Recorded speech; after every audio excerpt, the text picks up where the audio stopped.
जय श्री राधे कृष्ण। श्री गर्ग संहिता गोलोकखंड 19वां अध्याय।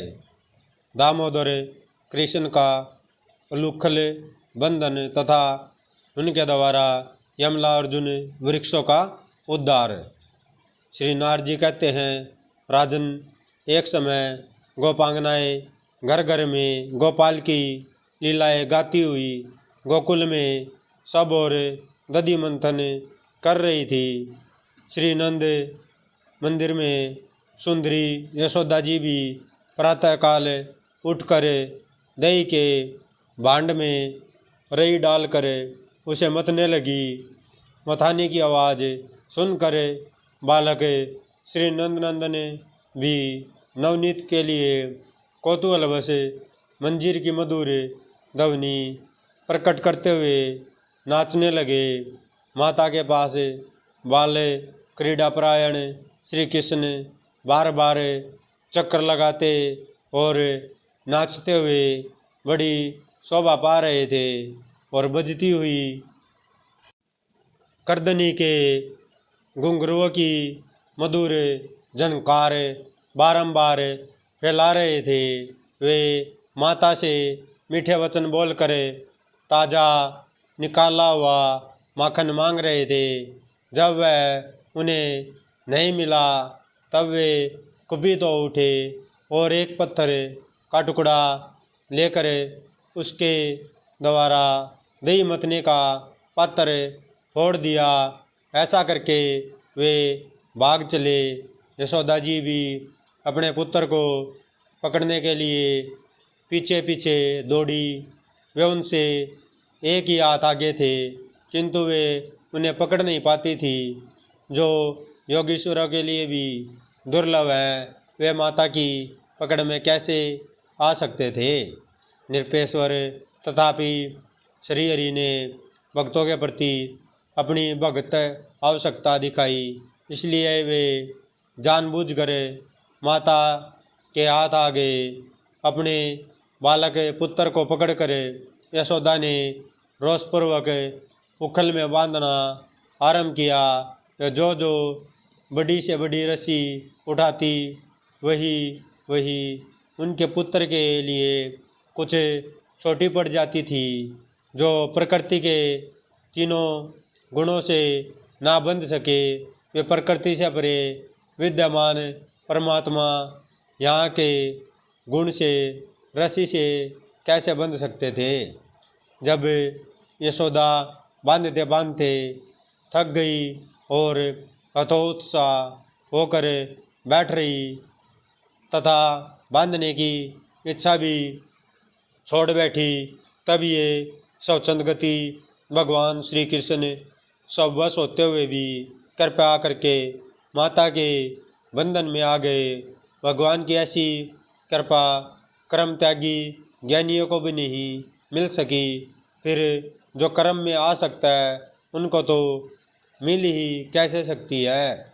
यह भक्ति का ही प्रताप है कि वे माता के बंधन में आ गए। नरेश्वर, इसलिए भगवान ज्ञान के साधक आराधकों को मुक्ति तो दे देते हैं, किंतु भक्ति नहीं देते। उसी समय बहुत सी गोपियाँ विषिकर्तापूर्वक वहाँ आ पहुँची। उन्होंने देखा कि दही मथने का भांड फूटा हुआ है और भयभीत नंद शिशु बहुत सी रस्सियों द्वारा ओखली में बंधे खड़े हैं। यह देखकर उन्हें बड़ी दया आई और वे यशोदा जी से बोली। गोपियों ने कहा, नंदरानी, तुम्हारा यह नन्हा सा बालक सदा ही हमारे घरों में जाकर बर्तन भांडे फोड़ा करता है, तथापि हम करुणावश इसे कभी कुछ नहीं कहती।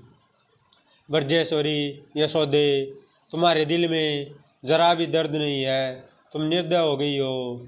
एक बर्तन के फूट जाने के कारण तुमने इस बच्चे को छड़ी से डराया धमकाया है और बांध भी दिया है।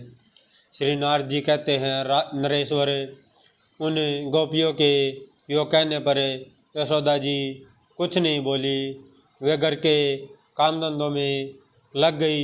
इस बीच मौका पाकर श्री कृष्ण ग्वाल बालों के साथ वह ओखली खींचते हुए श्री यमुना जी के किनारे चले गए। यमुना जी के तट पर दो पुराने विशाल वृक्ष थे जो एक दूसरे से जुड़े हुए खड़े थे। वे दोनों ही अर्जुन वृक्ष थे। दामोदर भगवान श्री कृष्ण हंसते हुए उन दोनों वृक्षों के बीच में से निकल गए। ओखली वहाँ टेढ़ी हो गई थी, तथापि श्री कृष्ण ने सहसा उसे खींचा।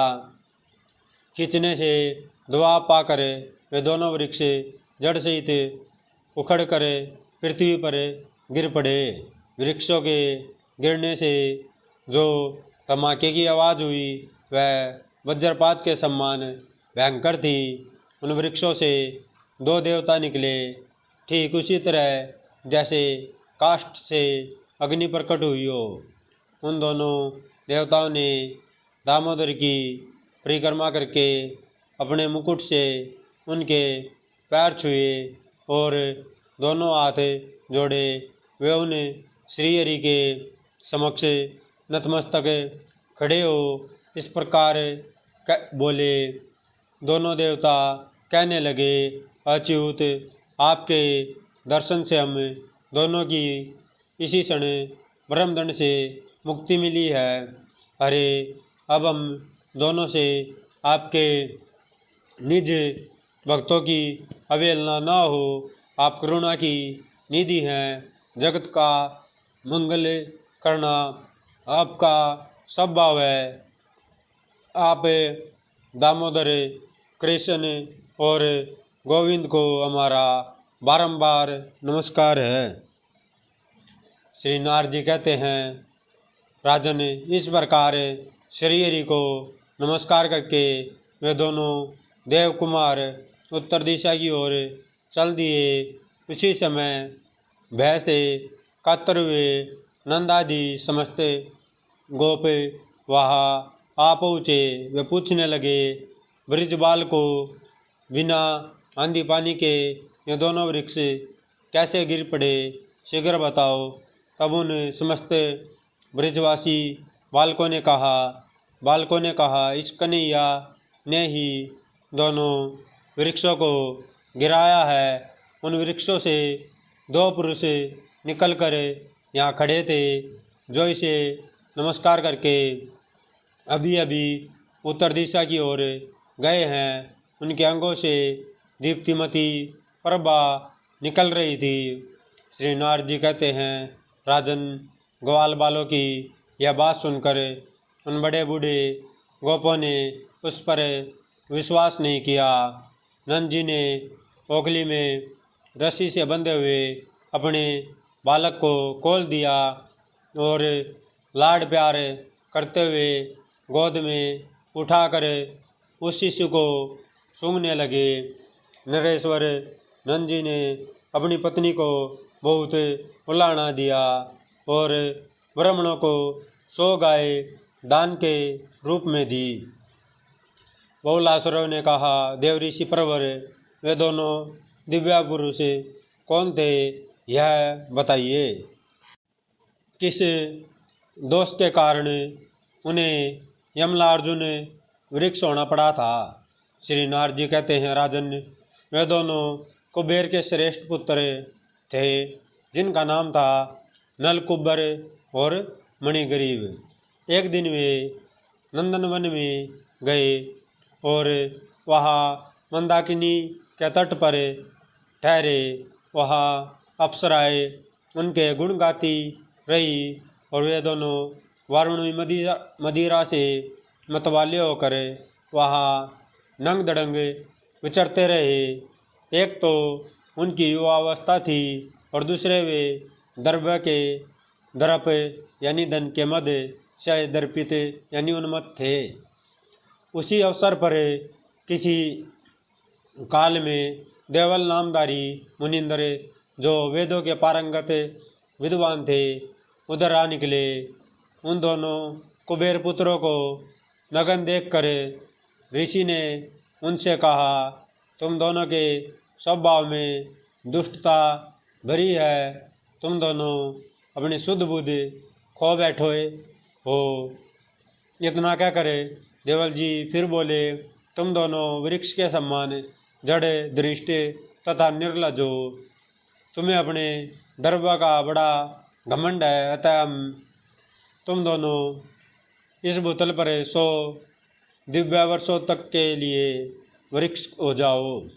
जब द्वापर के अंत में भारतवर्ष के भीतर मथुरा जनपद के ब्रजमंडल में कलिंद नंदिनी यमुना के तट पर महावन के समीप तुम दोनों साक्षात त्रिपूर्णतम दामोदर हरि गोलोकनाथ श्री कृष्ण का दर्शन करोगे, तब तुम्हें अपने पूर्व स्वरूप की प्राप्ति हो जाएगी।